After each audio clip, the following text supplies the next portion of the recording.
বিশুদ্ধ কর্ম, সৎকর্ম এবং আমলে সালেহ এর অত্যন্ত গুরুত্বপূর্ণ একটি মৌসুম হচ্ছে জিলহজ মাসের প্রথম 10 দিন।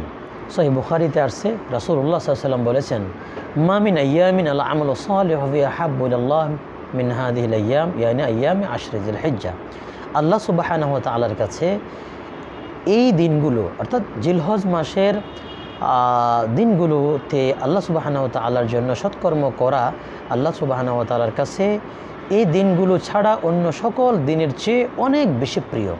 সাহাবায়ে কেরাম প্রশ্ন করলেন, কোনো ব্যক্তি যদি জিহাদে যায় তাহলে ওই জিহাদের কর্মটাও কি এই জিহাদের কর্ম থেকেও কি এই দিনের আমল বেশি আল্লাহর কাছে প্রিয়? রাসূল বললেন, হ্যাঁ, এই দিনের আমল জিহাদের চেয়েও প্রিয়। তবে যে ব্যক্তি তার জান এবং মাল নিয়ে বের হয়েছে সে ফিরতে পারেনি, তার কথাটা ভিন্ন।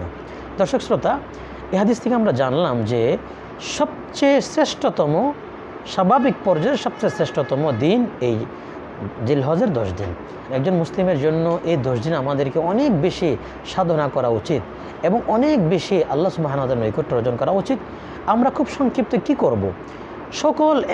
সকল গুনাহ থেকে আমরা তওবা করে নিজেকে পবিত্র করব। দ্বিতীয়ত, স্বাভাবিক পর্যায়ের যত ভালো কর্ম আছে অনেক বেশি পরিমাণে করব।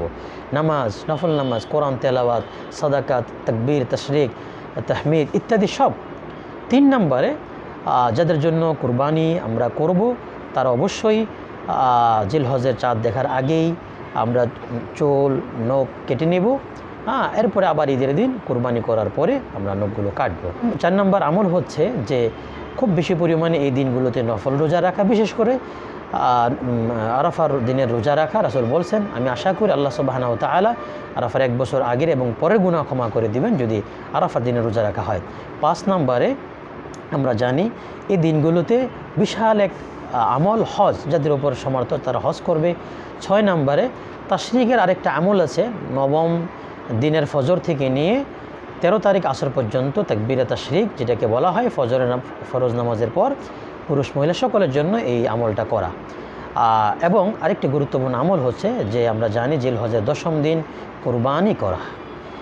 মৌলিকভাবে এই আমলগুলোর পাশাপাশি আরও অনেক আমল আমরা করতে পারি। দর্শক শ্রোতা, এই সময়গুলোকে যেন আমরা অনেক বেশি কাজে লাগাইব সৎকর্মের মাধ্যমে, বিশুদ্ধ কর্মের মাধ্যমে।